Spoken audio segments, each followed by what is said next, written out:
بسم الله الرحمن الرحيم. ومن أحسن قولا ممن دعا إلى الله وعمل صالحا وقال إنني من المسلمين. الحمد لله رب العالمين الرحمن الرحيم مالك يوم الدين ونشهد أن لا إله إلا الله ونشهد أن سيدنا ومولانا محمدا عبده ورسوله أرسله إلى الناس كافة بشيرا ونذيرا. أما بعد فإن خير الحديث كتاب الله وخير الهدي هدي محمد صلى الله عليه وسلم وشر الأمور محدثاتها وكل محدثة بدعة وكل بدعة ضلالة وكل ضلالة في النار. أعوذ بالله السميع العليم من الشيطان الرجيم. بسم الله الرحمن الرحيم. كذلك نقص عليك من أنباء ما قد سبق وقد آتيناك من لدنا ذكرا فاقصص القصص لعلهم يتفكرون. سبحانك لا علم لنا إلا ما علمتنا إنك أنت العليم الحكيم. رب اشرح لي صدري ويسر لي أمري واحلل عقدة من لساني يفقه قولي واحلل عقدة من لساني يفقه قولي. اللہ تعالیٰ نے قرآن مجید میں پچھلی قوموں کے بہت سارے قصے بیان کیے ہیں. کچھ نبیوں کے قصے ہیں، کچھ ولیوں کے قصے ہیں، بہت سے قصے بیان کیے ہیں. اور اس کا ایک مقصد یہ بیان کیا ہے وعلیکم السلام ورحمۃ اللہ کہ قصے کا اثر انسان کی زندگی پر ایک بہت یہ پڑتا ہے کہ ایک تو انسانی ذہن اسے بہت جلدی قبول کر لیتا ہے. لوگوں کو قصہ سننے میں بھی اچھا لگتا ہے اور بھلا محسوس ہوتا ہے، اور خود انسان اس سے ایک عبرت اور نصیحت بھی حاصل کرتا ہے. مثال کے طور پر ہمارے نبی صلی اللہ علیہ وسلم کو جب آپ نے اپنی دعوت شروع کی تو مکے میں بڑی پریشانیاں اٹھانی پڑی. آپ کو برا بھلا کہا گیا، گالیاں دی گئیں، آپ کو تکلیفیں دی گئیں، حتیٰ کہ آپ کا بائیکاٹ کیا گیا، آپ کے ساتھیوں کو قتل کیا گیا ہے نا. اس سے ایک انسانی ذہن پریشان ہوتا ہی نہیں، پریشان ہوتا ہے کہ نہیں. تو آپ صلی اللہ علیہ وسلم کے سامنے پچھلے نبیوں کے قصے بیان کیے گئے. کس لیے؟ تاکہ ایک انسان کو یہ اطمینان اور سکون رہتا ہے کہ یہ مصیبت کوئی ہمارے اوپر نئی نہیں آئی ہے، ہم سے پہلے بھی لوگ اس قسم کی مصیبتوں کے شکار ہوتے رہے ہیں. انسان کوئی عام کام ہی کرنے لگے، اگر انسان اکیلے ہے تو اس کی طبیعت اکتاتی ہے، لیکن 4 6 8 10 آدمی ہو تو انسان کی طبیعت لگی جمی رہتی ہے نا. ایک عام مثال لے لیجئے کہ مسجد کے اندر، مسجد میں جب تک لوگ بیٹھے ہوئے ہیں آپ کی طبیعت اکتائے گی کم، لیکن مسجد بالکل خالی ہو گئی، آپ اکیلے ہو گئے تو اب مسجد میں آپ کے لیے بیٹھنا کیا ہے تو مشکل ہوتا ہے کہ نہیں. کیوں؟ انسان یہ سمجھتا ہے کہ چلو اگر ہم اس میں مبتلا ہیں تو ہم اکیلے اس میں نہیں ہیں، بلکہ ہمارے ساتھ اور دوسرے لوگ بھی اس میں شریک ہیں. اسی لیے دیکھیے، اگر کسی شخص کو اچانک اس کے اوپر کوئی مصیبت اور پریشانی آ جائے تو بہت گھبرا اور پریشان ہو جاتا ہے، لیکن اسے سمجھایا جائے کہ پریشان نہ ہو. ایک مثال کے طور پر ایک ہندوستان سے کوئی شخص آئے بڑا پریشان ہوتا ہے تو اسے لوگ کہتے ہیں پریشان نہ ہو بھائی، ہم آئے تھے تو ہمارے ساتھ بھی یہی سب گزرا ہے، ہمارے ساتھ بھی یہی سب معاملہ پیش آیا ہے. چلو تم تو یہ ہو کہ تمہیں ہم جیسے لوگ تسلی دینے والے ہیں، میں تو ایسا تھا کہ مجھے تسلی دینے والا کوئی بھی موجود نہیں تھا. ہوتا ہی نہیں ہوتا. اسی لیے علماء بیان کرتے ہیں کہ وعظ اور نصیحت کے معاملے میں قصے بیان کیے جائیں، اس کا بہت بڑا فائدہ ہوتا ہے، بہت بڑا فائدہ ہوتا ہے. خود اللہ تعالیٰ قرآن مجید میں اللہ کے رسول صلی اللہ علیہ وسلم کو حکم دے رہا ہے فقصص القصص، آپ قصے بیان کیجئے، لوگوں کو سمجھائی، مثالیں دیجئے، شاید کہ وہ لوگ اس کے اوپر غور کریں اس کے اوپر غور کریں. ایک جگہ اور اللہ تعالیٰ ارشاد فرمایا کذالک نقص علیک من انباء ما قد سبق, ہم پچھلوں کے قصے آپ کے سے بیان کر رہے ہیں. وقد آتیناک من لدنا ذکرا.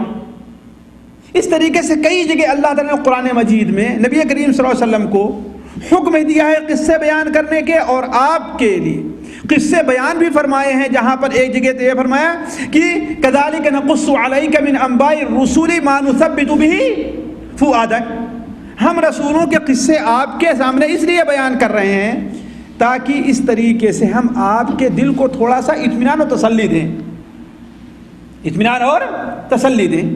ایسے ہی ایک قصہ جو نبی کریم صلی اللہ علیہ وسلم کے زمانے میں پیش آیا ہے, وہی قصہ آج میں آپ کے سامنے رکھتا ہوں, اور پھر اس کے بعد ہم اور آپ یہ دیکھتے ہیں کہ اس قصے سے ہمیں اور آپ کو کیا فائدہ حاصل ہوا. پہلے ایک لمبا سا قصہ ہے, بخاری شریف میں, صحیح مسلم شریف میں, مسند احمد وغیرہ میں, متعدد کتب حدیث میں موجود ہے. ایک لمبا سا قصہ ہے جس میں اللہ کے رسول صلی اللہ علیہ وسلم کا معجزے کا بھی ذکر ہے, بعد نماز سے متعلق بعض احکام بھی ہیں, بعد نماز سے متعلق احکام بھی ہیں. تو پہلے وہ قصہ آپ کے سامنے ہم رکھتے ہیں, پھر اس کے بعد ہم دیکھتے ہیں کہ ہمیں اس سے کیا فائدہ ملتا ہے. دیکھیے, ایک مشہور صحابی حضرت عمران ابن حسین, حضرت عمران ابن الحسین ایک مشہور صحابی ہیں. وہ بیان کرتے ہیں کہ ہم لوگ اللہ کے رسول صلی اللہ علیہ وسلم ایک سفر میں تھے. شاید یہ سفر غزوہ خیبر سے واپسی کا تھا یا غزوہ تبوک سے واپسی کا تھا, کسی غزوہ سفر تھا. آپ فرماتے ہیں کہ ہم لوگ اللہ کے رسول صلی اللہ علیہ وسلم چل رہے تھے, رات بھر چلتے رہے. جب رات کا آخری حصہ آیا تو ہم لوگ تھک کر کے چور ہو گئے تھے, تھکے بھی تھے اور نیند بھی آ رہی تھی. جب نیند آتی رہتی ہے تو انسان کو اور بھی تکان محسوس ہوتی ہے. تو ہم لوگوں نے کہا کہ اے اللہ کے رسول صلی اللہ علیہ وسلم تھوڑا سا آپ رک جائیں. ہم آپ نے فرمایا تم لوگ رک تو جا رہے ہو, لیکن مجھے ڈر ہے کہ تم سو جاؤ گے تو فجر کی نماز جاتی رہے گی. ظاہر بات, کوئی آدمی رات بھر محنت کرتے رہے اور 3 بجے آ کر کے سوئے تو فجر کے اس کی نیند کھلے گی؟ نہیں کھلے گی اس کی نیند. تو آپ نے فرمایا مجھے ڈر ہے کہ تم لوگ اگر سو گئے تو فجر کی نماز جاتی رہے گی. حضرت بلال رضی اللہ عنہ نے فرمایا کہ اے اللہ کے رسول صلی اللہ علیہ وسلم کوئی بات نہیں, سونے دیں, میں لوگوں کو جگا دوں گا, میں لوگوں کو بیدار کر دوں گا. تمام صحابہ کرام جیسے تیسے کر کے اپنے سواریوں کو روکے, اپنا سامان جو کچھ اتارنا تھا اتارے, اور جو جیسا تھا ویسے ہی پڑ گیا.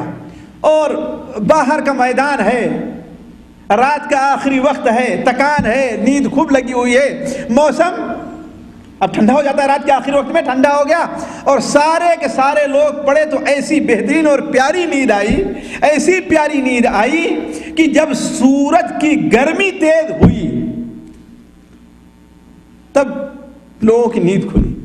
اس لیے کہتے بلال اپنے سواری کو ٹیک لگا کر کے بیٹھے, ایسے مشرق کی طرف دیکھ رہے تھے کہ اب فجر کا وقت ہو, اور ان کو بھی نیند آ گئی. ہوتا ہے نا کبھی کبھار انسان سمجھتا ہے کہ میں سویا نہیں, لیکن گھنٹوں سو جاتا ہے. اسے محسوس نہیں ہوتا ہم اتنی دیر سوئے ہیں, لیکن گھنٹوں سو جایا کرتا ہے. تو سب سے پہلے حضرت ابوبکر رضی اللہ تعالیٰ عنہ بیدار ہوئے, پھر ایک صحابی اور بیدار ہوئے, پھر دوسرے صحابی اور بیدار ہوئے, پھر چوتھے حضرت عمر رضی اللہ تعالیٰ عنہ بیدار ہوئے. اب جب کوئی بیدار ہوتا تو اپنے ساتھی کو جگانا شروع کر دیا, ارے اٹھو تو, ارے اٹھو, ارے اٹھو, ارے اٹھو. اب پورے جو لوگ تھے 40 آدمی یا کچھ کم زیادہ, ہر ایک میں خلبلی مچ گئی. لیکن نبی صلی اللہ علیہ وسلم ابھی تک سو رہے ہیں. حضرت ابوبکر آپ کے پاس بیٹھ کر کے اللہ اکبر, اللہ اکبر, اللہ اکبر, آپ کو جگا نہیں رہے ہیں, کیا کر رہے ہیں؟ اللہ اکبر. لیکن جب حضرت عمر بیدار ہوئے رضی اللہ تعالیٰ عنہ, تو ماشاءاللہ ان کی آواز بڑی بلند تھی, بڑی بلند آواز تھی. اور جب وہ اللہ اکبر کہے, اللہ اکبر, تو اللہ کے رسول صلی اللہ علیہ وسلم آپ بھی بیدار ہوئے. بیدار ہوئے تو لوگ بڑے پریشان ہو کر کے کہنے لگے کہ اے اللہ کے رسول صلی اللہ علیہ وسلم, یہ دیکھیے ہماری نماز جاتی رہی. آپ نے انہیں اطمینان دلایا کہ کوئی نقصان کی بات نہیں ہے, کوئی پریشانی نہیں ہے, اس لیے کہ تم لوگ جان بوجھ کر کے نماز کو قضا نہیں کیے ہو، بلکہ دوسری روایت میں یہی قصہ ہے کہ حضرت بلال سے آپ نے پوچھا اے بلال یہ کیا کیا تم نے، اے بلال تم نے یہ کیا کیا؟ کہا اے اللہ کے رسول صلی اللہ علیہ وسلم جس چیز نے آپ کو پکڑ لیا تھا اسی نے مجھے بھی پکڑ لیا۔ یعنی کیا مطلب؟ جیسے آپ کو نیند آ گئی، نیند کا غلبہ ہو گیا، ویسے ہی نیند کا غلبہ ہمارے اوپر بھی ہو گیا۔ چنانچہ آپ صلی اللہ علیہ وسلم نے انہیں اطمینان دلایا، اطمینان دلانے کے بعد کہا اچھا اب اس جگہ سے نکل چلو، اس جگہ سے چلو۔ تھوڑی دور گئے، آپ صلی اللہ علیہ وسلم نے اذان کا حکم دیا، فجر کی اذان دی گئی، لوگوں نے وضو کیا، آپ صلی اللہ علیہ وسلم نے وضو فرمایا، اقامت کہی گئی، اس سے پہلے سنت پڑھا لوگوں نے، اقامت کہی گئی اور آپ نے فجر کی نماز پڑھائی۔ فجر کی نماز پڑھا کر کے آپ جیسے مقتدیوں کی طرف متوجہ ہوئے تو کیا دیکھتے ہیں کہ ایک شخص دور کھڑا ہے، اس نے نماز نہیں پڑھی جماعت سے۔ ایک صحابی ہیں جو کنارے کھڑے ہوئے ہیں اور انہوں نے جماعت سے نماز نہیں پڑھی ہے۔ آپ نے فرمایا کہ یہ بتاؤ تمہیں لوگوں کے ساتھ نماز پڑھنے سے کس چیز نے روکے رکھا، یعنی وجہ کیا ہے کہ تم جماعت میں شریک نہیں ہوئے؟ انہوں نے کہا اے اللہ کے رسول صلی اللہ علیہ وسلم مجھے جنابت لاحق ہو گئی تھی، مجھے جنابت لاحق ہو گئی تھی اور میرے پاس غسل کے لیے پانی نہیں تھا، میرے پاس غسل کے لیے پانی موجود نہیں تھا، اس لیے میں نماز نہیں پڑھ سکا۔ آپ صلی اللہ علیہ وسلم نے ارشاد فرمایا کہ آپ صلی اللہ علیہ وسلم نے ارشاد فرمایا کہ پاک مٹی تمہارے لیے کافی تھی۔ مومن کے لیے پاک مٹی پانی کے قائم مقام ہے۔ اگر یعنی تمہیں تیمم کر کے نماز پڑھ لینا چاہیے تھا، تمہیں تیمم کر کے نماز پڑھ لینا چاہیے تھا۔ اس کے بعد آپ صلی اللہ علیہ وسلم جب وہ نماز کے لیے نماز سے فارغ ہوا تو آپ وہاں سے لوگوں کو سوار ہونے کے لیے کہے اور آگے بڑھے، واپس آ رہے تھے مدینہ منورہ، آپ صلی اللہ علیہ وسلم واپس آ رہے تھے تو کچھ دور چلے، ظاہر بات دھوپ تھی نا، اس لیے دھوپ نکلنے کے بعد تو آپ بیدار ہی ہوئے تھے، پھر دوسری جگہ آئے نماز پڑھے، ظاہر بات کچھ وقت لگا ہوگا نا، اب دھوپ تیز ہو گئی تو لوگوں نے پیاس کی شکایت کی، لوگوں نے شکایت کی کہ اے اللہ کے رسول صلی اللہ علیہ وسلم پیاس لگی ہے اور پینے کے لیے پانی موجود نہیں ہے، پینے کے لیے پانی موجود نہیں ہے۔ آپ صلی اللہ علیہ وسلم نے ایک صحابی کو بلایا، شاید وہ عمران بن حسین ہی تھے، اور دوسرے حضرت علی رضی اللہ تعالیٰ عنہ کو بلایا، دو صحابیوں کو آپ نے بلایا اور کہا کہ ہم لوگ یہیں پر ٹھہرتے ہیں، ہم لوگ یہیں پر ٹھہر رہے ہیں، تم جاؤ اور پانی ڈھونڈ کر کے لے آؤ، دیکھو کہیں پر پانی ہے کہ نہیں ہے، اس لیے کہ سارے لوگوں کو چلنا مشکل ہوتا ہے نا، تم لوگ دائیں جاؤ بائیں جاؤ آگے جاؤ پیچھے جاؤ، دیکھو کہیں چشمہ ہے، کہیں کنواں ہے، کہیں کوئی چیز ہے کہ جہاں پہ پانی مل جائے۔ تو وہ دونوں پانی تلاش کرتے کرتے کچھ دور گئے، کہیں پانی کا نشان نہیں ہے۔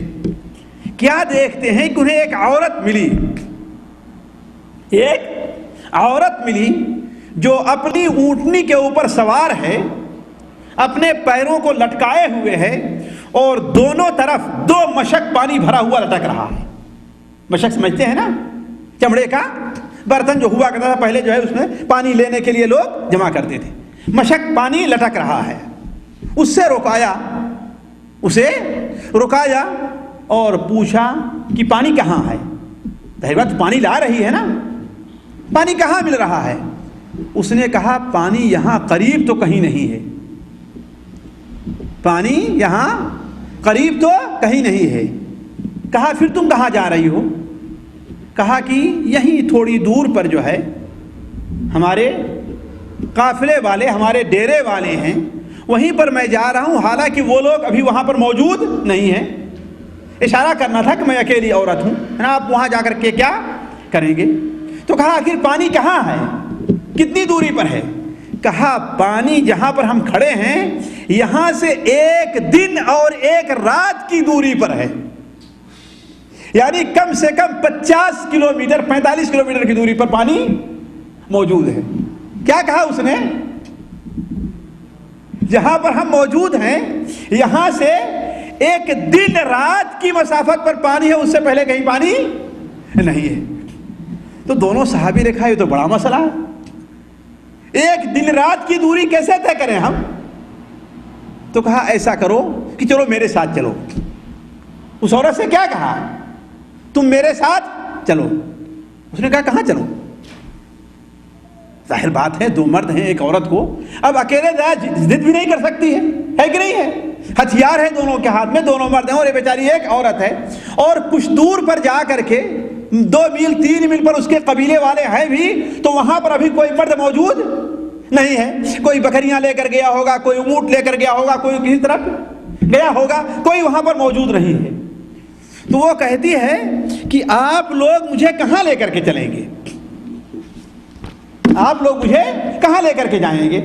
تو ان لوگوں نے کہا اللہ کے رسول صلی اللہ علیہ وسلم کے پاس۔ کہاں لے جائیں گے؟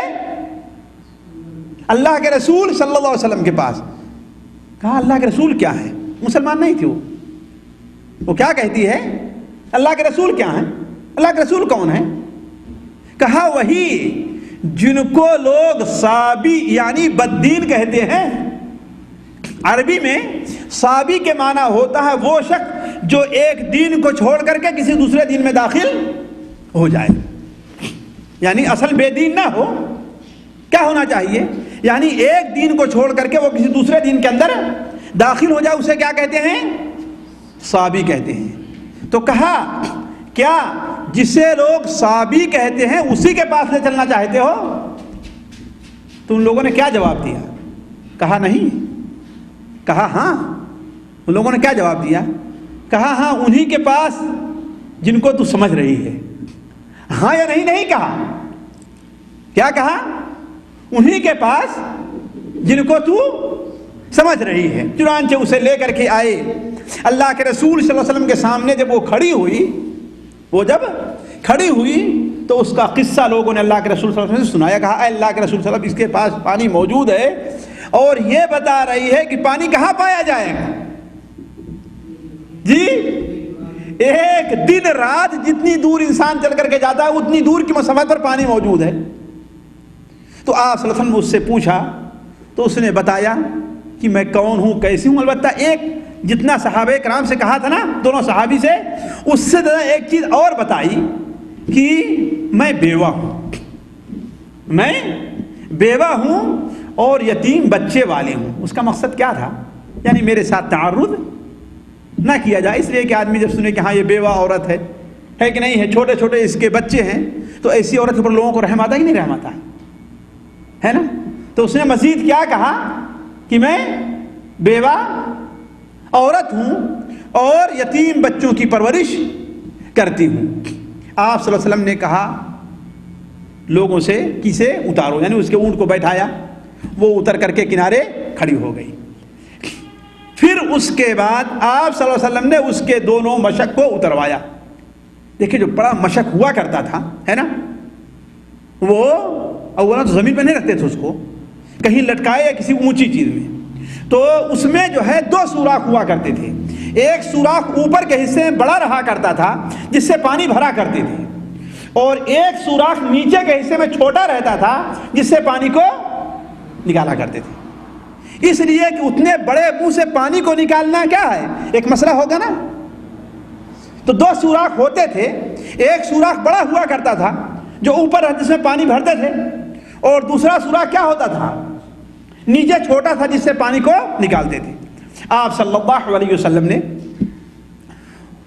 نیچے کے دونوں مشک کے جو سوراخ تھے ان کے سوراخ کو اپنے دستے مبارک سے آپ نے چھوا ہے کہ نہیں ہے، ایسے کچھ دبایا۔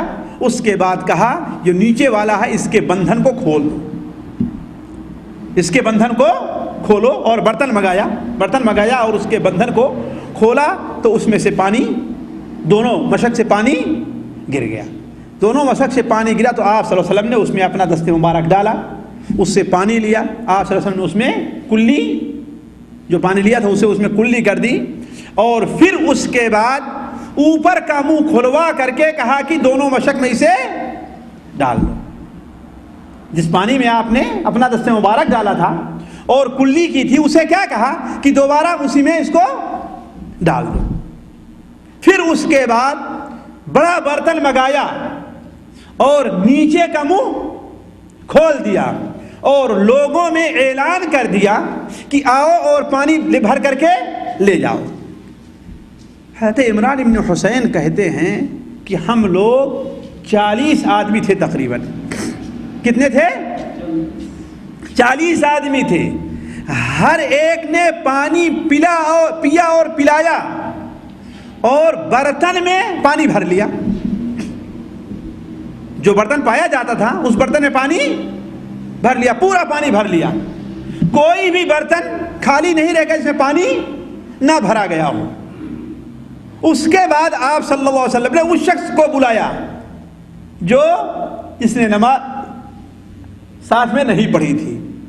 اس کو آپ نے کچھ پانی دیا اور کہا جاؤ اسے اپنے اوپر ڈال لو. وعلیکم السلام. یعنی کیا مطلب؟ جاؤ تم نہا لو. البتہ یہ ہے کہ پانی اونٹوں کو نہیں پلایا تھا, اونٹوں کو ضرورت نہ رہی ہو, اس لیے کہ اونٹ دیر تک جو ہے پیاس برداشت کر سکتے ہیں. اور آپ کا چلنے کا معنی یہ تھا کہ پانی جو ہے زیادہ نہیں, 4-6 گھنٹے کی دوری پر کہیں رہا ہوگا, پہنچ جائیں گے آسانی سے, ہے کہ نہیں ہے. تو آپ نے اونٹوں کو پانی نہیں پلایا, البتہ لوگ جتنے تھے سارے کے سارے پانی پیے اور وعلیکم السلام سارے کے سارے لوگ پانی پیے اور سیراب ہو گئے اور برتن میں پانی بھر لیا. اس کے بعد آپ صلی اللہ علیہ وسلم, یہ جو ماجرا تھا نا, وہ عورت کھڑی ہو کر کے سارا ماجرا دیکھ رہی تھی. کھڑی ہے اپنی جگہ پر, سارا ماجرا یہ تماشا دیکھ رہی کہ میرے پانی کے ساتھ کیا ہو رہا ہے. وہ تو یہ سمجھتی رہی ہوگی کہ میرا پانی کیا ہے, ختم ہو جائے گا. اب اتنے لوگوں کے ساتھ, اتنے بڑے لشکر کے ساتھ وہ کچھ اور کر بھی نہیں سکتی تھی. کھڑے ہو کر کے سارا ماجرا دیکھتی رہی.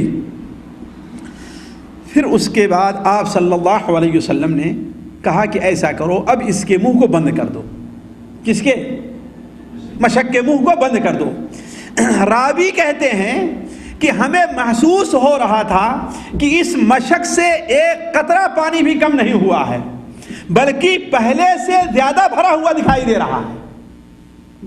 اور ایسا محسوس ہو رہا ہے کہیں بھرے ہونے کی وجہ سے پھٹ نہ جائے. وہ ہوتا ہے خوب بھر جاتا ہے نا, تو کہیں ایسا نہ ہو کہ پھٹ نہ جائے. یہ تمام تماشا وہ دیکھ رہی تھی. اور جب اس کے منہ کو باندھ دیا تو لوگوں سے کہا کہ اب ایسا کرو, اس عورت کے لیے کچھ کھانے کی چیز بھی تو جمع کرو نا. چنانچہ کوئی کھجور لا کر کے رکھنے لگا, کوئی آٹا لا کر کے رکھنے لگا, کوئی ستو لا کر کے رکھنے لگا, یہاں تک کہ کافی چیزیں وہاں پر جمع ہو گئی. اس کے بعد آپ صلی اللہ علیہ وسلم نے ایک کپڑا منگایا اور اس میں باندھ دیا. لوگوں نے اسے اونٹنی پر سوار کر دیا, ہے کہ نہیں ہے, اور کھانے کی جو چیز تھی اس کے گود میں اس کے سامنے رکھ دیا. اس کے بعد آپ صلی اللہ علیہ وسلم نے فرمایا, کیا فرمایا آپ صلی اللہ علیہ وسلم نے, کہ دیکھو ہم نے تمہارے پانی میں سے کچھ بھی نہیں لیا ہے, تمہارا پانی کچھ بھی کم نہیں ہوا ہے. البتہ یہ بات ضرور ہے کہ اسی پانی کے ذریعے اللہ تبارک و تعالیٰ نے ہمیں سیراب کیا ہے. وعلیکم السلام ورحمۃ اللہ. ہے کیا؟ تمہارے پانی سے ہم نے کچھ بھی نہیں لیا ہے, اللہ تعالیٰ ہی نے ہمیں پانی سے سیراب کیا ہے. اور یہ کہہ کر کے اسے رخصت کر دیا. اب وہ عورت جب اپنے گھر والوں کے پاس, قبیلے والوں کے پاس واپس جاتی ہے تو لوگوں نے کہا کہ ارے فلانا اتنی دیر کا تم نے کہاں کر دیا. ظاہر بات ہے ایک مسافت رہتی ہے نا کہ اتنی دیر میں وہاں پر پہنچ جائیں گے, پہنچی نہیں. کہا تم نے اتنا دیر کیوں کر دیا؟ تو اس نے اپنا سارا قصہ بیان کیا کہ میرے ساتھ کیا کیا ماجرا پیش آیا ہے. اس کے بعد اس نے کہا اللہ کی قسم, یا تو اس کے اور اس کے بیچ میں اتنا بڑا جادوگر کوئی نہیں ہے, یعنی آسمان اور زمین کے بیچ میں جتنے لوگ رہتے ہیں یا تو اتنا بڑا جادوگر اور کوئی نہیں ہے, یا پھر وہ حقیقتاً اللہ کے رسول ہیں. اس کی عقل مندی دیکھیے عورت کی. اس نے کیا کہا یا تو اس کے یعنی زمین اور اس کے ایسے اس نے کیا، شہادت کی انگلی اور بیچ والی انگلی سے ایسے، اس کے اور اس کے بیچ میں جتنے ہیں یعنی زمین اور آسمان کے بیچ میں رہنے والوں میں کوئی بھی شخص اتنا بڑا جادوگر نہیں ہے، یا پھر کیا وہ حقیقتاً اللہ یقیناً اللہ کے رسول ہیں۔ اس لیے کتنا بڑا معجزہ اس نے دیکھا تھا کہ 40 آدمیوں نے پانی پیا بھی، جس کو تھا پلایا بھی، اور اپنے برتن کو بھی بھرے، ایک آدمی نہایا بھی، پھر بھی پانی اپنی کی جگہ اتنا ہی ہے کہ نہیں ہے؟ تو حضرت عمران بن حسین کہتے ہیں کہ ہم لوگ جب ٹھہرے تو کیا تھا کہ ادھر کے اس طرف کے ادھر قبیلے رہنے والوں پر ہم حملہ کیا کرتے تھے کہ بھائی تم ہمارے فلاں دشمن کی مدد کیے ہو، یہ ہے، یعنی اس طریقے سے حملہ کیا جاتا تھا۔ لیکن جہاں پر اس کے قبیلے والے تھے اس سے کوئی تعرض نہیں، اسے چھیڑ کھانی اس سے نہیں کرتے تھے، یعنی اس کے جو قبیلے والے تھے اس عورت کے، اس کے ساتھ کوئی چھیڑ کھانی نہیں کرتے، اور دائیں بائیں ادھر ادھر۔ تو جب کئی بار ایسے مسلمانوں نے ادھر ادھر حملہ کیا تو وہ عورت اپنے خاندان والوں سے کیا کہتی ہے، اپنے قوم سے کیا کہتی ہے کہ اے قوم کے لوگوں، میں سمجھ رہی ہوں، مجھے یقین ہے، میرا یہ خیال ہے کہ یہ لوگ بلا وجہ تمہیں نہیں چھوڑ رہے ہیں، یہ جان بوجھ کر کے تمہارے اوپر حملہ نہیں کرنا چاہتے ہیں، تو تم لوگ اسلام قبول کیوں نہیں کر لیتے؟ چنانچہ اس عورت نے دعوت دیا اور پورے قبیلے کے لوگ مسلمان ہو گئے، اس کی دعوت سے پورے قبیلے کے لوگ مسلمان ہو گئے۔ دیکھیے ایک عورت اپنی پوری قوم کے لیے کتنی برکت لے کر کے آئی کہ پورے قبیلے اور پورے قوم اس کے لوگ کیا ہے، مسلمان ہو گئے۔ یہ قصہ ہے جو بخاری شریف کے اندر مذکور ہے اس طریقے سے لمبا۔ اس قصے کے اندر ساتھیوں اگر ہم دیکھیں تو بہت فائدے ہیں، بہت سے فائدے آپ لوگوں نے سمجھے ہوں گے، اور بہت سے فائدوں کی طرف تھوڑی سی ہمیں توجہ دلانے کی ضرورت ہے۔ ہم نے تقریباً جلدی بالاستیعاب نہیں لیکن جلدی چند فائدے، تقریباً 20-21 فائدے ہم نے اس سے نقل کیے ہیں، وہ آپ لوگوں کے سامنے رکھتے ہیں۔ دیکھیے پہلی بات یہ دیکھیے کہ اس حدیث کے راوی کون ہیں؟ جی حدیث کے راوی کون ہے؟ کیا نام لیا ہم نے؟ بھول گئے؟ عمران ابن حسین۔ حضرت عمران اور حسین دونوں باپ بیٹے مسلمان ہیں، ہے کہ نہیں؟ یعنی باپ بھی اللہ کے رسول پر ایمان لیا اور بیٹا بھی اللہ کے رسول پر ایمان لیا، اور کہا جاتا ہے یہ تقریباً 7ویں ہجری کے اندر وہ لوگ مسلمان ہوئے ہیں۔ عمران بن حسین رضی اللہ تعالیٰ عنہ بڑے پائے کے صحابی ہیں۔ حضرت عمر بن خطاب رضی اللہ تعالیٰ عنہ کے زمانے میں جب کوفہ اور بصرہ یہ دونوں شہر آباد ہوئے ہیں تو حضرت عمر رضی اللہ عنہ انہیں بصرے کے اندر قاضی اور معلم بنا کر کے بھیجا ہے، استاد بنا کر بھیجا۔ اسی لیے حضرت حسن بصری جو بصرہ کے رہنے والے تھے وہ کیا کہتے ہیں کہ بصرہ والوں کے لیے حضرت عمران بن حسین سے زیادہ فائدہ مند کوئی آدمی نہیں آیا۔ وعلیکم السلام۔ بصرہ میں حضرت عمران بن حسین سے زیادہ فائدہ دینے والا کوئی آدمی نہیں آیا ہے، اور اللہ تبارک و تعالی نے انہیں ایک خصوصیت سے یہ نوازا تھا کہ یہ بیان کرتے ہیں کہ میں جب راستے میں چلا کرتا تھا تو فرشتے ہم سے سلام کیا کرتے تھے۔ اس کا مطلب ہے کہ معمولی کوئی صحابی نہیں ہے، لیکن یہ بات ذہن میں رہنا چاہیے ساتھیوں، اللہ تبارک و تعالیٰ کی جو اتنی بڑی نعمتیں حاصل ہوتی ہیں تو کسی انسان کی اپنی خوبی نہیں رہتی ہے کہ وہ بڑا گورا سا ہے، بڑا خوبصورت ہے، بڑا تندرست ہے، بڑا نوجوان، نہیں، عمل کی بنیاد پر رہا کرتی ہے۔ مسند احمد میں ہے کہ وہ خود بیان کرتے ہیں کہ جس دن سے اللہ کے رسول صلی اللہ علیہ وسلم کے ہاتھ پر ہم نے بیعت کر لی تھی اس دن سے ہم نے اپنے دائیں ہاتھ سے اپنی شرمگاہ کو نہیں چھوا، جس دن سے بیعت کر لی۔ تو صحیح مسلم شریف میں روایت ہے کہ فرشتے ان کے اوپر ان سے سلام کیا کرتے تھے، لیکن ایک وقت آیا کہ فرشتوں نے سلام کرنا چھوڑ دیا۔ ان سے فرشتے سلام کرتے تھے، لیکن ایک وقت آیا کہ فرشتوں نے سلام کرنا چھوڑ دیا۔ وہ کیوں؟ اس لیے کہ انہیں بواسیر کی بیماری تھی، بواسیر کی شکایت ہو گئی تھی۔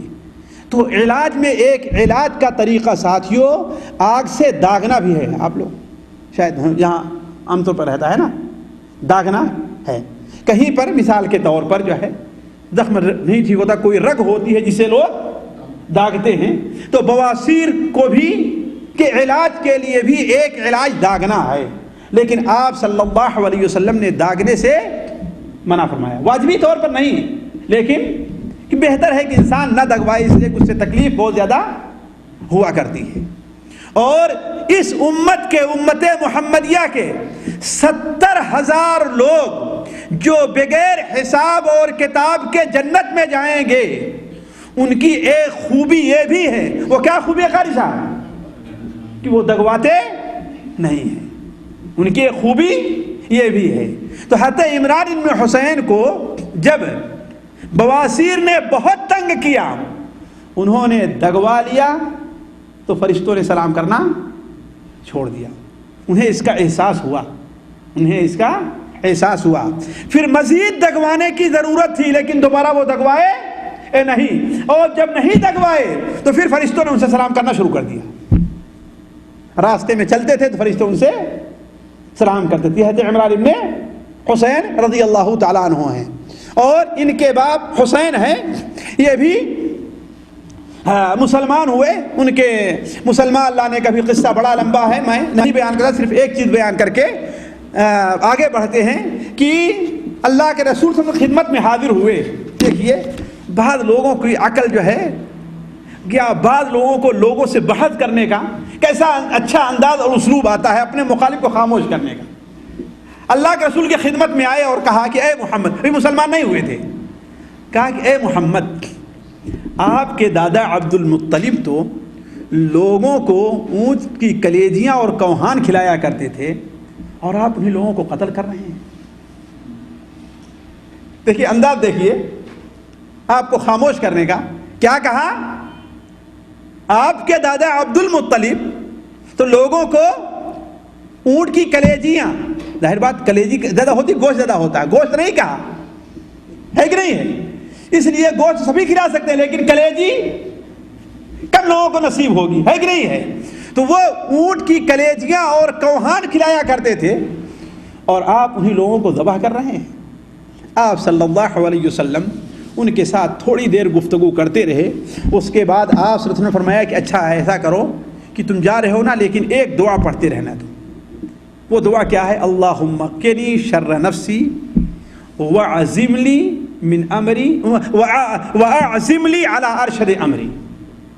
اللہم قنی شر نفسی واعزم لی علی ارشد امری۔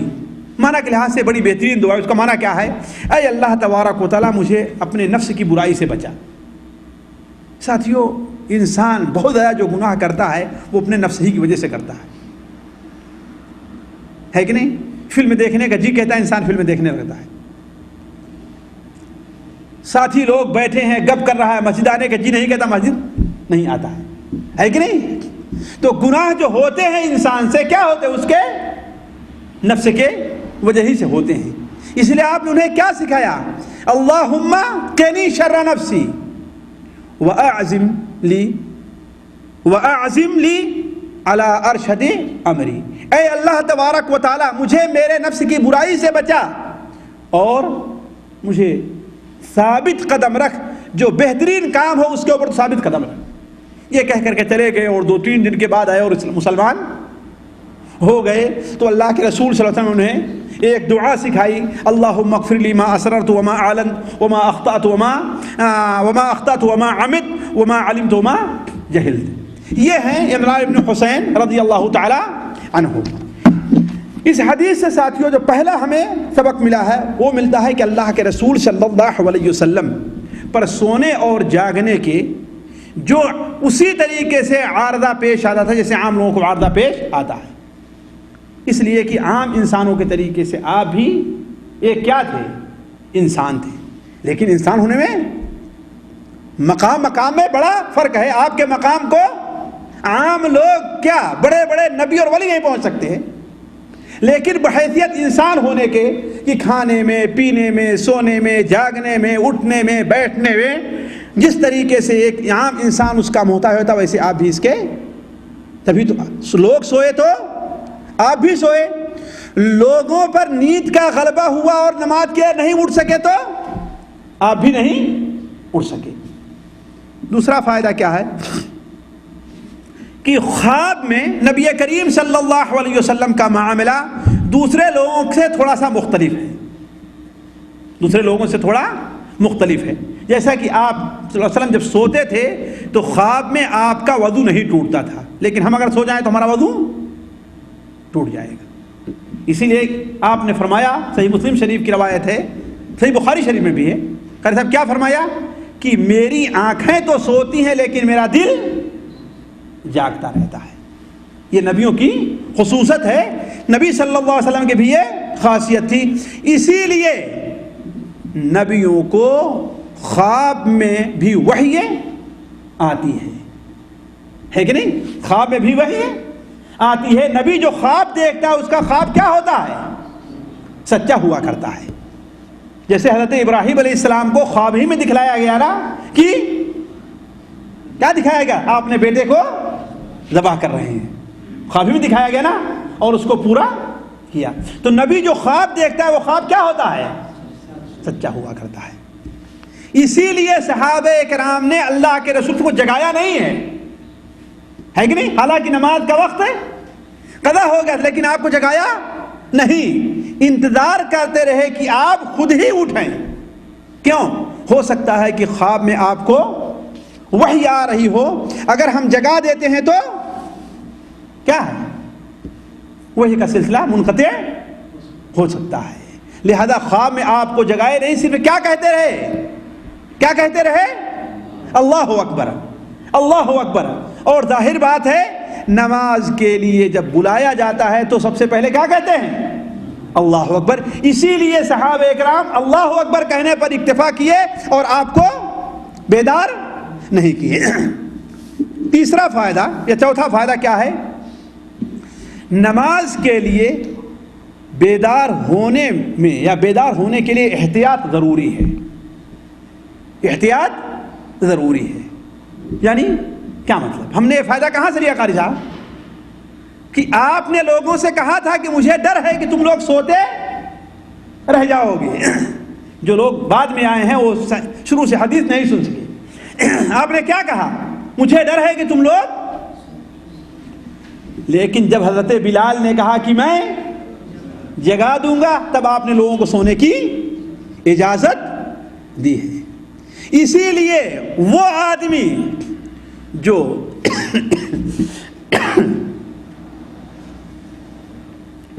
نماز میں جاگنے کا اہتمام کرتا ہے، الارم لگاتا ہے، لوگوں سے کہتا ہے مجھے جگا دینا، پھر بھی نماز کے لیے نہیں اٹھ پاتا تو اس کے اوپر کوئی گناہ نہیں ہے. لیکن جو الارم نہیں لگاتا، لوگوں کو جگانے کے لیے نہیں کہتا، جاگنے کا اہتمام نہیں کرتا، اگر وہ شخص سوتا رہ جائے تو اس کے اوپر کیا ہے؟ گناہ ہے. بلکہ بعض علماء کے نزدیک وہ شخص کیا ہے؟ کافر ہے. ساتھیوں بڑا خطرناک معاملہ ہے. کچھ لوگ کہتے ہیں کہ ہم کیا کریں، ہماری نیند نہیں کھلتی ہے. سوال یہ ہے تم نے نیند کے کھلنے کا اہتمام کیا، الارم لگایا، لوگوں کو سے کہا، سمجھایا، وقت پر تم سوئے؟ اگر تم نے یہ اہتمام کیا اس کے بعد اگر نہیں جگتے تو اللہ تعالیٰ تمہاری کوئی گرفت نہیں کرے گا. چوتھا فائدہ یا پانچواں فائدہ کہ صحابہ اکرام نبی کریم صلی اللہ علیہ وسلم ادب کس قدر کیا کرتے تھے.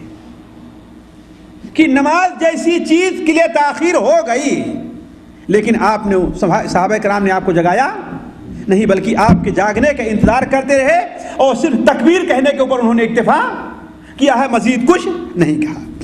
چھٹی چیز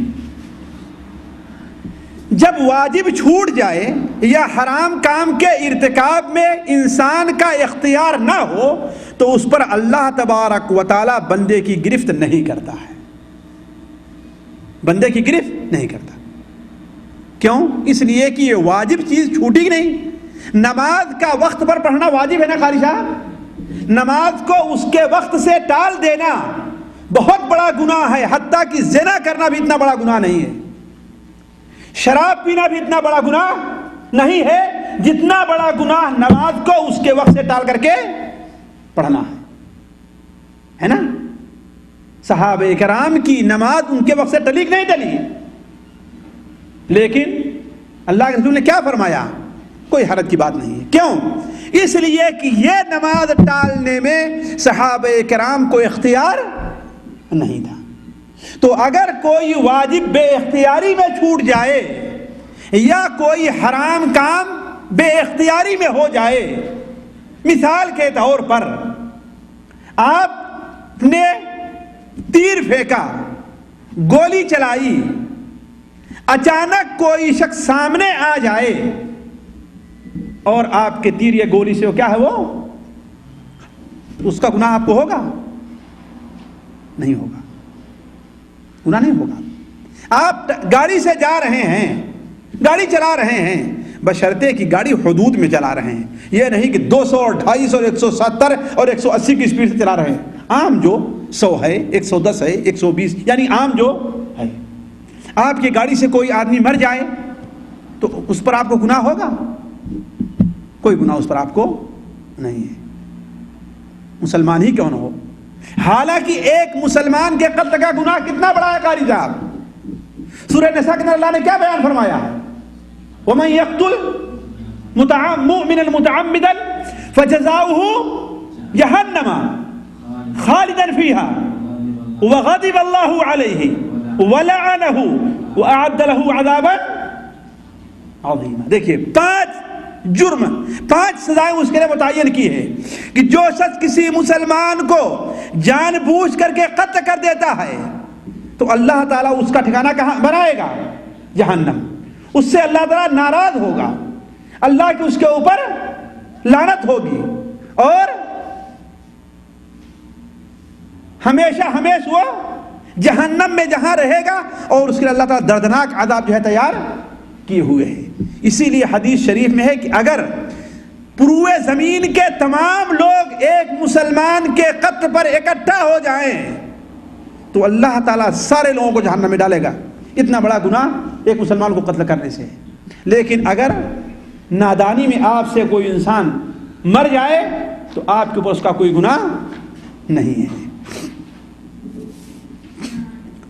6واں 7واں فائدہ، جس بہت اہم نقطہ ہے ساتھیوں، ذرا اس کے اوپر غور کریں گے اور بہت کم لوگ اس کے اوپر عمل کرتے ہیں۔ جس جگہ پر یا جس ماحول میں انسان سے گناہ کا کام کرنے میں یا واجب کے ترک ہونے میں کوتاہی ہوتی ہو، اس جگہ کو چھوڑ دینا چاہیے اور خیر بات کہہ دینا چاہیے۔ جس کمرے میں آپ رہتے ہیں اس کمرے والے مثال کے طور پر جلدی سوتے نہیں، دیر کر دیتے ہیں، 1 بجے 2 بجے سوتے ہیں، وہ لوگ نماز کے لیے اٹھتے نہیں، آپ اٹھتے ہیں تو ناراض ہوتے ہیں۔ ہوتا ہی نہیں ہوتا ہے بہت سے کمروں میں ایسے۔ اس کمرے میں ایک مسلمان کے لیے رہنا جائز نہیں ہے، ناجائز اور حرام ہو اس کے لیے رہنا۔ یہ فائدہ کہاں سے لیا ہم نے ساتھیوں؟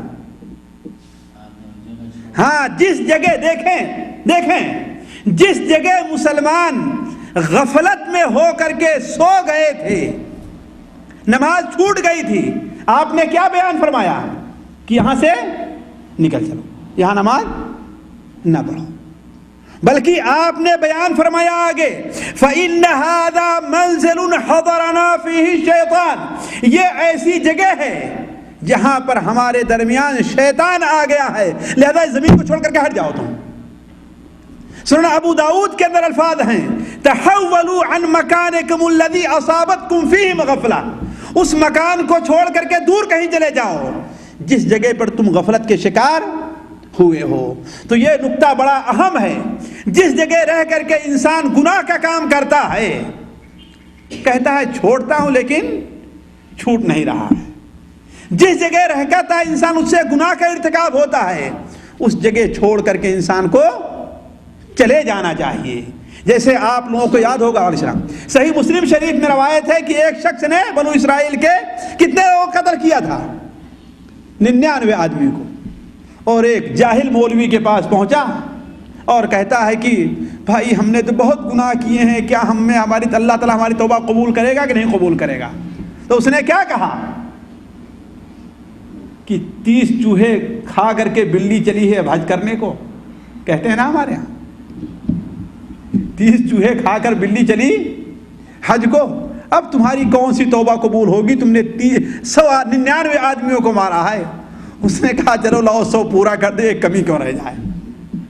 100 پورا کر دے، ایک کمی کیوں رہ جائے. ہے کہ نہیں ہے؟ جب ہماری توبہ قبول ہی نہیں ہوگی، ہے کہ نہیں ہے، تو ہمیں سب باقی کو رکھے، لاؤ 100 کو پورا کر دے. لہذا اس کو بھی اس نے مار دیا. لیکن دل کے کسی گوشے میں، کسی کنارے پر اللہ تعالیٰ کا خوف جاں گزین تھا. اسے سکون نہیں ہوا، اطمینان نہیں ہوا. 100 آدمی کو مار کر کے پھر ایک مولوی صاحب کے پاس گیا جو ذرا سا سمجھدار تھے. ان سے کہا کہ اگر کوئی شخص 100 آدمیوں کو قتل کرتا ہے تو اللہ تعالیٰ اس کی توبہ قبول کرے گا؟ تو اس نے کیا کہا کہ اللہ کے بندے، تیرے اور توبہ کے درمیان میں کون حائل ہونے والا ہے؟ وَإِنِّي لَغَفَّارٌ لِمَن تَابَ. اللہ تو فرماتا ہے کہ میں جو شخص توبہ کرے اس کے گناہوں کو معاف کرنے والا ہوں. لیکن ایک بات ضرور ہے جو بتانا چاہتا ہوں میں، کہ جس گاؤں میں تم تھے اور جہاں رہ کر کے جن ساتھیوں کے ساتھ گناہ کا کام کرتے تھے، اس گاؤں کو چھوڑ کر کے تم چلے جاؤ. فلاں گاؤں کے اندر اللہ کے کچھ نیک بندے رہتے ہیں، ان کے ساتھ رہ کر تم اللہ تعالیٰ کی عبادت کرو. تو ساتھیوں، عرض کرنے کا مقصد یہ ہے کہ انسان کے توبہ کے اندر یہ بھی داخل ہے کہ جس جگہ رہ کر کے اسے گناہ کا کام کرنا پڑتا ہے، اس جگہ کو چھوڑ کر کے ہٹ جانا چاہیے. اسی الغات کے ایک شخص کو میں جانتا ہوں، شراب پینے اور دوسرے کام سے 1 بار 2 بار 3 بار توبہ کرتا تھا، لیکن اس لیے کہ یہیں پر اس کے ساتھی تھے، یہیں پر دوست حضرات تھے. لیکن یہاں چھوڑ کر کے ریاض چلا گیا. الحمدللہ چھوڑ گیا، صاحب چھوڑ کر کے ریاض چلا گیا، اور ہمارے خیال سے سال گزر گئے، الغات نہیں آیا. اور کچھ سالوں تک الغات صرف عید کے موقع پر آیا تھا اپنی والدہ سے ملاقات کرنے کے لیے، ورنہ آتا نہیں تھا. تو ہم لوگ بہت سے ہیں کہ یہ گناہ کا ہم سے نہیں چھوڑتا. وجہ اس کی کیا ہے کہ ہم اصل چھوڑنے کے جو اسباب ہیں اسے اختیار نہیں کرتے ہیں. بات لمبی ہو جائے گی، دوسری طرف آگے چلتے ہیں. 8واں فائدہ، جو نمازیں چھوٹ جاتی ہیں، اگر جماعت سے چھوٹی ہے تو بہتر کیا اسے جماعت سے پڑھنا چاہیے. اذان اور اقامت کے ساتھ پڑھنا چاہیے اور سنت کے ساتھ پڑھنا چاہیے. ہے کہ نہیں؟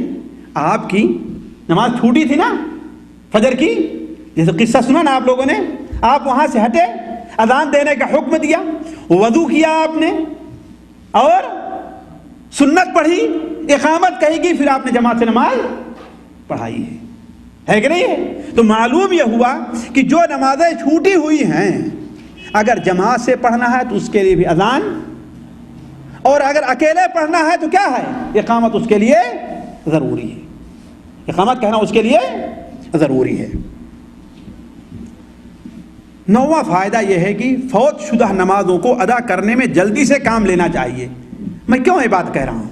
اس لیے کہ ہمارے بہت سے، ارے چلو بھائی اب تو چھوٹ گئی ہے بعد میں پڑھ لیں گے، ہوتا ہے نا، اب تو چھوٹ گئی ہے، اب تو وقت نکل ہی گیا ہے. نہیں، یہ دیکھ، اب ناجائز اور حرام ہوگا اگر آپ اسے وقت سے ٹالتے ہیں تو. اسی لیے کہ آپ صلی اللہ علیہ وسلم تھوڑی ہی دور گئے، اس وادی سے ہٹے، جیسے آگے بڑھے فوراً، حالانکہ وقت نکل گیا تھا، پانی بھی کم تعداد میں موجود تھا، لیکن پھر بھی آپ نے کیا کام کیا؟ وہاں پر رکے، آگے نہیں گئے اور نماز پڑھی آپ نے. تو جو نماز چھوٹ جائے اسے ادا کرنے میں کیا کرنا چاہیے؟ جلد بازی سے کام لینا چاہیے.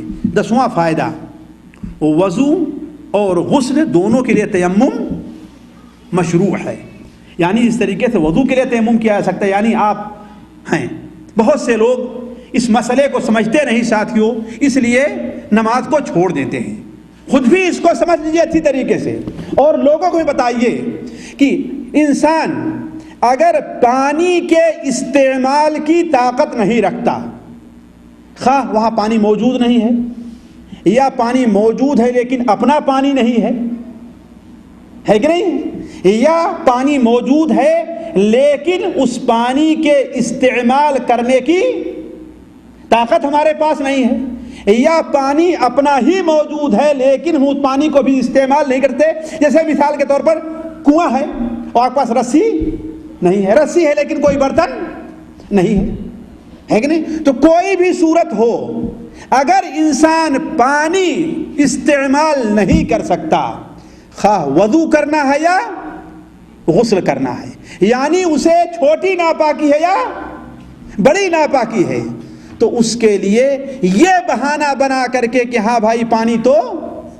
نہیں ہے, یہ بہانہ بنا کر کے میں تو وضو نہیں کر سکتا, یہ بہانہ بنا کر کے میں غسل نہیں کر سکتا. ہمارے بہت سے نوجوان اچھی طریقے سے میں جانتا ہوں جو یہاں پر رہتے ہیں, اگر سردی کا موسم ہے,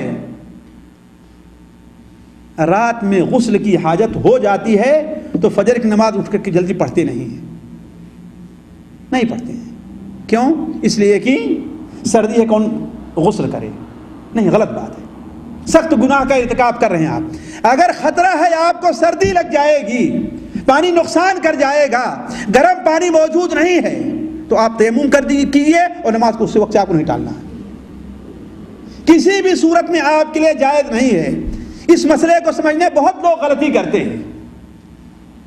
کسی بھی صورت میں نماز کو اس کے وقت سے ٹالنا نہیں ہے.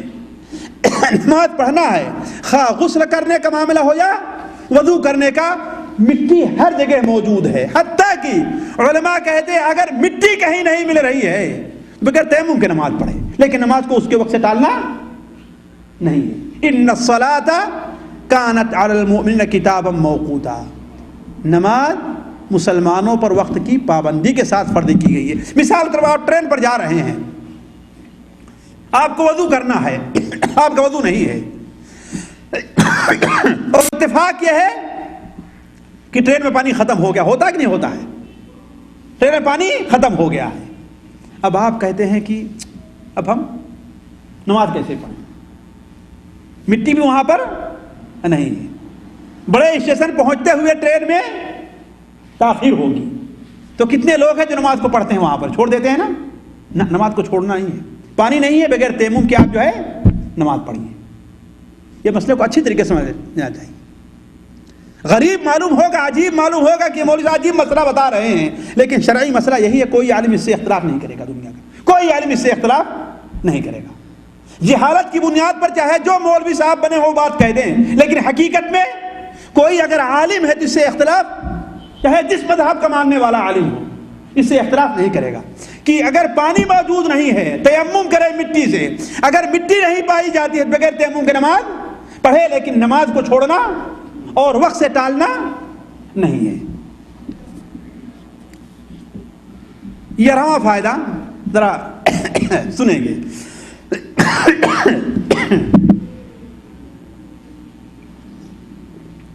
کسی مصلحت کے تحت حقیقت کے اظہار میں تاخیر سے کام لینا چاہیے.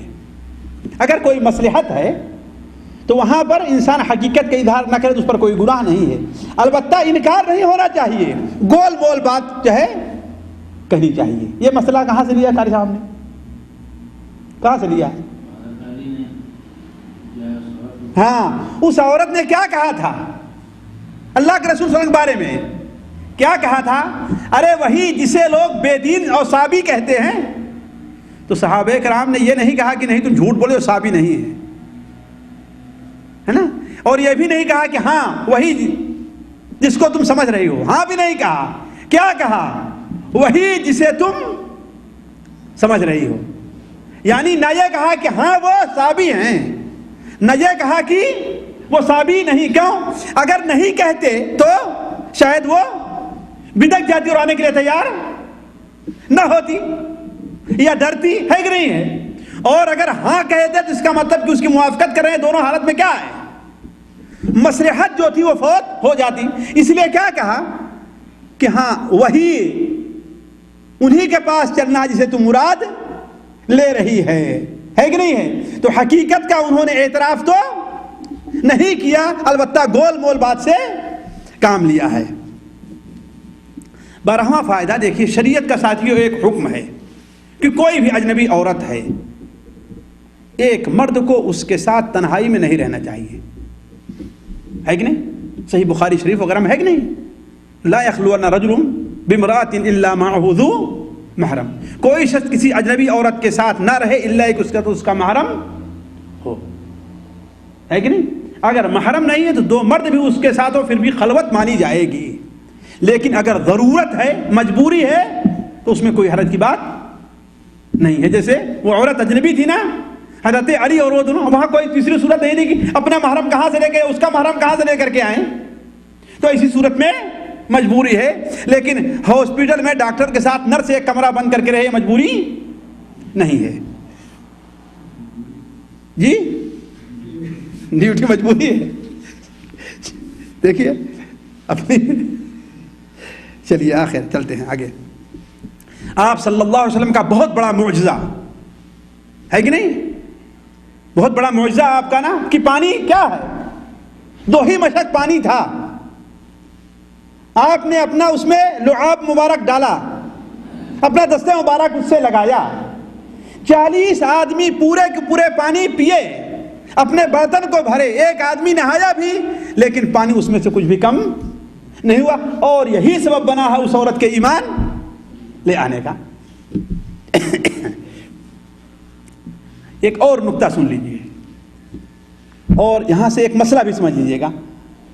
انسان کی پیاس اور جانور کی پیاس بجھانا وضو اور غسل سے پہلے ہے.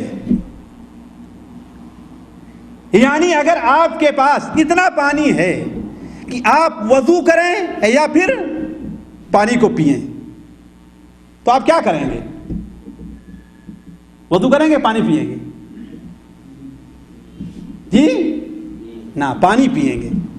پیاس بجھانا، اگرچہ آپ کا جانور ہی کے اسے ہی پانی کیوں نہیں پینا ہے، آپ کے پاس صرف اتنا پانی ہے کہ اسے پانی پلا دیں گے تو ہمیں وضو کے لیے پانی نہیں ہوگا، تو اس کو پانی پلانا کیا ہے؟ ضروری ہے. تو انسان کی پیاس بجھانا، جانور کی پیاس بجھانا، وضو اور غسل سے کام کیا ہونا چاہیے؟ پہلے ہونا چاہیے. اسی لیے آپ صلی اللہ علیہ وسلم نے لوگوں کو پہلے پانی پینے کا حکم دیا، اپنے لیے پانی لینے کا حکم دیا، اور آخر میں کیا کیا؟ اس شخص کو پانی دے جا کر کے تم نہا لو، ہے کہ نہیں؟ اور بڑا اہم فائدہ یہ ہے کہ لوگ ہمارے یہاں اس سلسلے میں بہت کوتاہی کرتے ہیں اور ایسا کرنے والے کو اچھا بھی نہیں سمجھتے ہیں. وہ یہ کیا ہے؟ عام ضرورت کے لیے چندہ مانگنا مشروع اور جائز ہے کہ نہیں؟ بہت لوگ ہوتے ہیں بھائی، کہو لوگوں کہ بھائی دیکھیے مجھ سے جو کچھ ہوتا ہے لے لیے، میں کسی سے کہنے نہیں جاؤں گا، کہتے ہیں کہ نہیں کہتے ہیں؟ یہ کوئی عیب کی بات نہیں. ہمارے نبی صلی اللہ علیہ وسلم نے بھی چندہ مانگا نہیں، لوگوں سے مانگا نا لوگوں سے چندہ. ابھی حدیث سنے، قصہ سنے نا آپ نے کیا کہا؟ اس کے لیے کچھ کھانے کی چیزیں جمع کر کے دے دو، تو چندہ مانگا نا آپ نے. اور کوئی تھوڑا سا جو لے آیا، کوئی تھوڑا سا آٹا ستو لایا، کوئی کھجور لا کر کے دیا ہی نہیں دیا. تو معلوم یہ ہوا کہ عام ضرورت کے لیے، عام حالت کے لیے کیا ہے؟ لوگوں سے چندہ مانگنا شریعت کے اندر مشروع، جائز، بلکہ لائق ثواب ہے. ایک اور نقطہ سمجھ لیجیے، جس میں بہت سے لوگ غلطی کرتے ہیں کہ نبیوں کے معجزے حق ہیں، ولیوں کی کرامت حق ہے، اسے کوئی انکار نہیں کر سکتا. اہل سنت والجماعت کا عقیدہ ہے کہ اللہ تعالیٰ اپنے نبیوں کو معجزہ سے نوازتا ہے اور ولیوں کو کرامت سے نوازتا ہے. لیکن قرآن کی روح سے اور اس حدیث کی روح سے یہ بات بھی ذہن میں رہنا چاہیے کہ معجزے کا ظاہر کرنا یا کرامت کا ظاہر کرنا ولی اور نبی کے اپنے اختیار میں نہیں ہوتا ہے نا. ولی اور نبی کے اپنے اختیار میں نہیں ہوتا ہے. یہ کس طرح ہوتا ہے؟ اللہ تبارک و تعالیٰ جب چاہتا ہے، جس وقت چاہتا ہے، جس موقع پہ چاہتا ہے، جس نبی اور جس ولی کو چاہتا ہے معجزہ اور کرامت سے نواز دیتا ہے. تعجب نہ کریں گے، میں بغیر قرآن اور حدیث کے بارے سے کوئی بات نہیں کہتا. بہت سے لوگ جو ولیوں کی کرامتیں اور ان کے بارے میں جھوٹی جوڑے کسے سنتے ہیں، بڑا تعجب ہوگا کہ یہ مولوی وہابی یہ کیا بات کہہ رہا ہے. نہیں، اس حدیث میں آپ نے کیا بیان فرمایا اس عورت سے کہ دیکھو ہم نے تمہارے پانی سے کوئی کمی نہیں کی، ولیکن اللہ هو الذی اسقانا، لیکن اللہ تبارک و تعالی ہی نے ہمیں پانی پلایا ہے، یعنی یہ معجزہ ہمیں دیا ہے. سورہ الرعد کے اندر اللہ تعالیٰ ارشاد فرماتا ہے وَمَا كَانَ لِرَسُولٍ أَن يَأْتِيَ بِآيَةٍ إِلَّا بِإِذْنِ اللَّهِ، کسی رسول کے اختیار میں معجزے کا لانا نہیں ہے الا یہ کہ اللہ تعالیٰ کی اجازت ہو جائے. تو معجزہ اور ولیوں کی کرامت برحق ہے، لیکن یہ ولی اور نبی کے اپنے اختیار میں نہیں ہے کہ جب چاہیں معجزہ ظاہر کر دیں، جب چاہیں کرامت ظاہر کر دیں. اہل سنت والجماعت کا عقیدہ ہے کہ اللہ تعالیٰ جب چاہتا ہے اس کو ظاہر کر دیتا ہے. اور یہ مسئلہ عام طور پر لوگ پوچھا کرتے ہیں، بہت لوگ پوچھتے ہیں کہ ہاں بھائی کافر کے برتن میں ہم کھا سکتے ہیں، اس کے ساتھ بیٹھ کر کے ایک برتن میں کہ نہیں کھا سکتے. بہت لوگ پوچھا کرتے ہیں کافر کا برتن اگر بظاہر اس کے اندر کوئی گندگی یا کوئی گندی چیز شراب وغیرہ نہیں لگی ہے تو اس کے استعمال میں کوئی حرج کی بات نہیں ہے. یہ عورت کافرہ ہی تو ٹھیک نہیں تھی، مسلمان تھی، یہ جی کافر تھی نا. آپ نے وضو کس کے برتن سے؟ جی اسی کے برتن سے لیا نا، ہے نا. اسی لیے علماء کہتے ہیں کہ بظاہر اگر کافر کے برتن میں، مشرک کے برتن میں بظاہر کوئی گندگی نہیں لگی ہے، صاف ہے، دھولا ہے، تو اس کا استعمال کرنا جائز ہے. ابو ثعلبہ الخشنی کی روایت ہمارے خاص ابو داؤد میں ہے، انہوں نے کہا اے اللہ کے رسول صلی اللہ علیہ وسلم، میرے پڑوس میں نصارہ رہتے ہیں، وہ اپنے برتنوں میں سور کا گوشت کھاتے ہیں، اپنے برتنوں میں شراب پیتے ہیں، تو کیا ہم ان کے برتن کو استعمال کر سکتے ہیں؟ تو آپ نے کیا بتایا کہ اگر تمہیں کوئی دوسرا برتن مل جائے تو اس میں کھاؤ پیو، اگر نہیں ملا تو اسے دھول لو. سوال اس لیے ہوا کہ اس میں شراب پیتے ہیں اور سور کا گوشت کھاتے ہیں، تو آپ نے کیا کہا؟ اسے دھول کر کے استعمال کرو. معلوم یہ ہوا کہ کافر اور مشرک کے برتن اگر بظاہر اس کے اندر کوئی گندگی نہیں لگی ہے تو اس کا استعمال کرنے میں کوئی حرج کی بات نہیں ہے. 18واں فائدہ یہ ہے کہ بلا وجہ قسم کھانا پسندیدہ نہیں ہے. بعض لوگوں کے عادت بات بات پر قسم کھاتے رہتے ہیں، لیکن اگر کسی موقع پر انسان کسی چیز کو ثابت کرنے کے لیے، واضح کرنے کے لیے اگر کوئی آدمی قسم کھا لے تو کوئی حرج کی بات نہیں ہے. جیسے اسی حدیث کے اندر حضرت عمران بن حسین نے کیا کہا؟ واللہ وعیم اللہ لقد اقلع عنها، اللہ کی قسم اللہ کے رسول صلی اللہ علیہ وسلم نے اس برتن یعنی مشک کو اس حال میں چھوڑا تھا کہ اسے پہلے کی طریقے سے بالکل بھرا ہوا تو اس میں کوئی کمی نہیں تھی. اسی طریقے سے کبھی کبھار دشمن کے اوپر حملہ کرنے یا اس کے سزا دینے میں کسی مصلحت کے پیش نظر تاخیر کی جا سکتی ہے، جیسا کہ صحابہ کرام نے اس کے اوپر حملہ، اس کی قوم پر حملہ نہیں کیا. اس کا نتیجہ کیا نکلا کہ سارے کے سارے لوگ مسلمان ہو گئے. اور اس عورت کی عقل مندی بھی غور کریں کہ اس عورت کی عقل مندی اور سمجھ ہی کی وجہ سے اس کے پوری قوم کے لوگ کیا ہیں. ایک اور نقطہ بڑا اہم ہے جسے بہت کم لوگ سمجھتے ہیں. اللہ پر توکل کرنا ضروری اور واجب ہے کہ نہیں؟ دل کی عبادت ہے اور یہ عبادت صرف اور صرف اللہ پر، یعنی بندے کا توکل کس پر ہونا چاہیے؟ صرف اللہ اور اللہ کے اوپر ہونا چاہیے بس. کسی اور کے اوپر بندہ اگر توکل کرتا ہے تو کیا ہے؟ یہ شرک ہے. وَعَلَى اللَّهِ فَتَوَكَّلُوا، اگر تم مسلمان ہو، مومن ہو تو صرف اللہ تعالیٰ ہی پر توکل اور بھروسہ کرو کہ دوسرے کے اوپر نہ کرو. لیکن توکل اور بھروسے کا یہ معنی نہیں ہے کہ انسان ظاہری اسباب استعمال نہ کرے. اللہ کے رسول صلی اللہ علیہ وسلم بڑا توکل متوکل اور کوئی ہوگا؟ اللہ پر بھروسہ کرنے والا آپ سے بڑا کوئی ہوگا؟ نہیں ہوگا. لیکن لوگوں کو پانی کی ضرورت پڑی تو پھر آپ نے بھی نہیں کہا چلو اللہ پر توکل کر رہا ہوں، چلو آگے چلو. آپ نے کیا کہا؟ حضرت علی اور ایک صحابی کو بھیجا، کہا جاؤ پانی تلاش کر کے لے آؤ. ہے کہ نہیں؟ اور اگرچہ وہ کافرہ عورت تھی، مشرکہ عورت تھی، اللہ پر توکل کر کے اس کو چھوڑ نہیں دیا، بلکہ اسی کے پانی سے تھوڑا سا پانی لیا، اس میں کلی کیا آپ نے، پھر اسے پانی میں ڈالا تاکہ برکت آ جائے. ہے نا؟ تو انسان کے لیے چاہیے کہ انسان اپنی کوشش بھر محنت کرے، اس کے بعد اللہ تبارک و تعالیٰ پر توکل اور بھروسہ کرے. ذرا غور کریں حضرت مریم علیہ السلام کہ قصہ آپ پڑھیے قرآن مجید میں. ایک تو وہ عورت ہیں، ہے کہ نہیں ہے، اور دوسرے درد ذہ کی شکایت ہے، ابھی بچہ پیدا ہوا ہے. ظاہر بات عورتیں آسانی سے اٹھ نہیں پاتی ہیں، پھر بھی اللہ نے ان کے لیے کیا کہا؟ خرچہ کیا کہا؟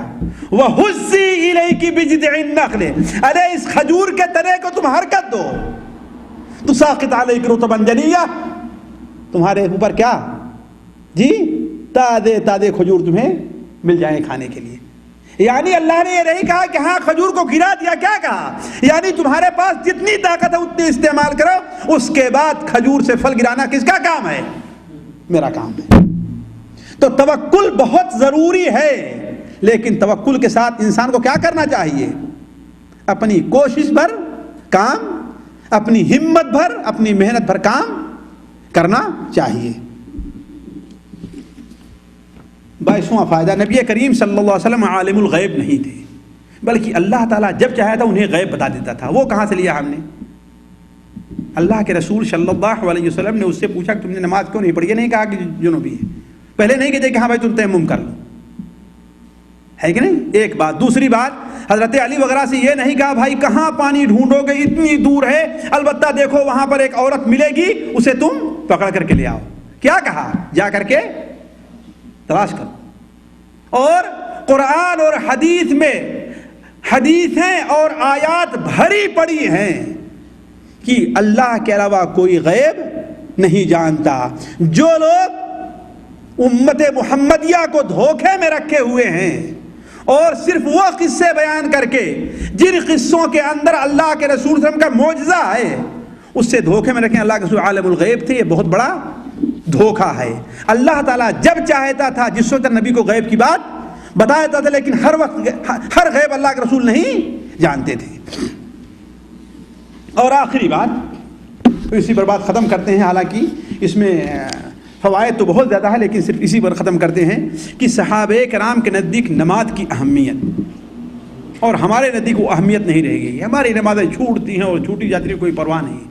صحابہ کرام کی ایک وقت کی نماز چھوٹ گئی اور وہ بھی کسی لاپرواہی سے نہیں، سوئے تھے مجبوری سے.